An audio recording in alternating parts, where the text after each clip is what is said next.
Assembleia de Deus, ela é a maior igreja pentecostal do Brasil. Uma igreja que hoje ela corresponde aí ao que se tem em média a pouco mais da metade dos evangélicos do Brasil. E o maior legado disso, que diz respeito à nossa cidade, é que nasceu aqui em Belém do Pará.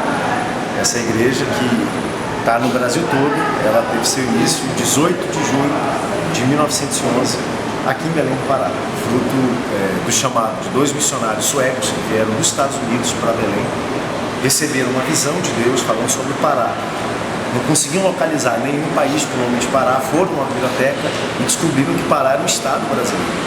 Aportaram aqui em Belém em novembro de 1910, iniciaram a igreja em junho de 1911, e essa igreja é uma igreja que explodiu, cresceu, é um fenômeno. Não há hoje no mundo notícia de nenhuma igreja evangélica que tenha crescido no ritmo, na expressão do que cresceu a Assembleia de Deus no Brasil. Com 140 mil membros, né? E existem outros ministérios que trabalham também, né, dentro de Belém, mas sem dúvida o maior é a Igreja Mãe, a Assembleia de Deus em Belém. Os números não são números exatos, né, mas os números hoje eles dão conta de algo em torno de 53 a 54% dos evangélicos do Brasil frequentam a Assembleia de Deus. Eu acho que o maior legado, fora o legado evangelístico, o legado missionário para a nossa região, é dizer que a igreja mais capitalizada do planeta, a maior igreja pentecostal do mundo, por onde se passa no mundo e nesse Brasil, ela aponta e dá notícia de que nasceu em Belém do Pará. Fantástico. Novamente a gente volta a falar da nossa região, né? Que é algo que cativa muito o nosso coração. Ano passado, nós sempre ouvimos o desafio humanitário que existe no Marajó, né? De termos lá cidades com os menores IDHs do Brasil, com alguns desafios que a gente tem de pobreza, de exploração sexual, algo que permeia a mídia, mas parece que, né, a gente aqui não tem muita resposta para dar. Nós oramos, mobilizamos a igreja ano passado, fomos até Melgaço, com 1000 pessoas que saíram de Belém. Mobilizamos a igreja nossa lá de Breves, Portel, Ralinho, Moaná, toda a região. Nossa estimativa é que 1.300 pessoas foram servir no Marajó. E o nosso projeto foi visitar todas as casas, levamos 2.500 cestas básicas, visitamos todas as casas da região de Melgaço, levamos atendimento médico, zeramos algumas demandas médicas que existem naquela região, como por exemplo, quando nós fomos, nós levamos lentes, armações, equipamentos e oculistas, oftalmologistas para zerar. Nós dizemos, olha, quem precisar de óculos, nós damos a consulta, o óculos tudo pronto. Nós atendemos 700 moradores de Melgaço e não atendemos mais porque não havia demanda aparentemente. Então, fizemos esse trabalho, né? Abrimos 4 templos, doamos 5 casas para pessoas carentes e desde lá fizemos um trabalho todos os meses. A cada mês uma equipe sai aqui de Belém, com algo em torno de 40 a 70 pessoas, para fazer uma atividade dessa menor. E nós começamos, há 78 dias atrás, a construção de uma base humanitária, né, que é o projeto desse ano.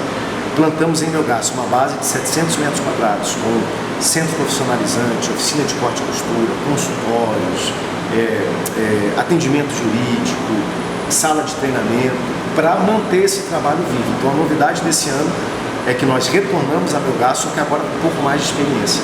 E o nosso objetivo é realmente agora não só atender uma demanda humanitária, mas propor mudanças. O que nós podemos propor aqui no município, na área da saúde? O que nós podemos propor no empreendedorismo? O que nós podemos propor para gerar renda? Nós entendemos que tem um versículo bíblico que diz que a terra do céu são do Senhor, mas a terra Ele deu aos homens. E parte da solução disso não virá só do poder público. Marajó a gente sabe que é um continente. Tem que haver envolvimento das instituições, do terceiro setor, e nós como igreja entendemos isso e fomos até Melgaço. O mais importante não foi o tamanho do impacto. Você pode perguntar para qualquer morador de Melgaço. Nunca houve uma iniciativa onde tanta gente, de uma vez só, desceu lá e fez tudo. Isso nunca houve naquela cidade. Mas para a gente o maior impacto não foi o que nós demos, mas foi o que nós recebemos. É a mobilização da igreja que volta. Essas 1.100 pessoas que saíram de Belém, pagando seus próprios custos para ir lá, servir, fazer tudo o que fizeram, voltaram contagiadas. E elas testificam, elas multiplicam essa visão, contagiam a igreja que está aqui em Belém, para que a gente possa realmente manter isso adiante. E um propósito para o jovem. O jovem, ele ele serve a Deus, ele entende o princípio religioso, mas o jovem ele é movido por um ideal, ele é movido por um propósito. Melgaço é um desses propósitos. Nós fomos até Melgaço, se você puxar a lista de quem foi para Melgaço, eu diria que 70% são jovens abaixo da minha idade, que foram servir lá. Então, esses jovens já estão na igreja, amam a Jesus, gostam de serviço, aqueles precisam ser movidos. Os pastores, os líderes têm um desafio muito grande. Esse jovem chega na igreja e está dizendo: pastor, estou aqui estão meus talentos, aqui estão minhas aptidões, minha formação técnica, meus recursos, minha vida. Qual é a visão que a igreja tem para a minha vida? Onde é que nós estamos indo? Então, o grande desafio que nós temos hoje é realmente levantar um propósito. Claro que na nossa região existem 1000 propósitos como esse. E o jovem, quando chega em Melgaço, ele se identifica com isso. Ele se identifica com as dificuldades, ele se identifica com uma cidade que, eu gosto de dizer, que o Marajó é a terra das crianças. Eu nunca vi lugar para ter tanta criança como o Marajó. Então a juventude chega e a identificação é imediata. E o segundo papel da igreja é a igreja delegando e acreditando na juventude. Não tem jeito, né? Nossa igreja é uma igreja histórica, centenária, mas não pode viver do passado da sua história. Nós temos que dar a mão e delegar a liderança à nova geração. Aqui em Belém do Pará, por exemplo, eu pastorei o principal templo na igreja e eu tenho 40 anos de idade. Eu faço parte dos obreiros do tempo integral, do tempo central, são 9, eu sou o mais velho.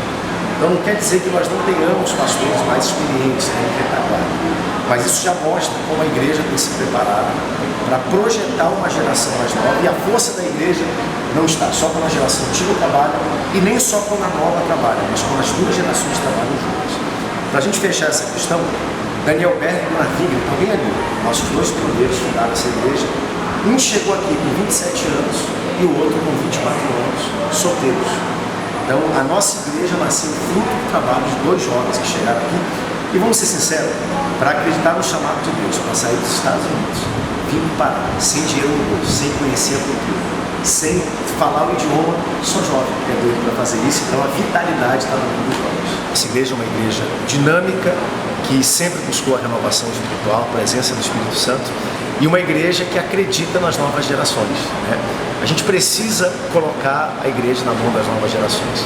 Não é um papel fácil, o futuro é desconhecido, mas a gente precisa fazer isso. Eu sempre brinco que a geração, da minha geração para frente, é uma geração madura, é uma geração que viveu numa época diferente da nossa, uma geração que já está consolidada, mas a geração de mim para baixo é uma geração que vive num tempo completamente diferente.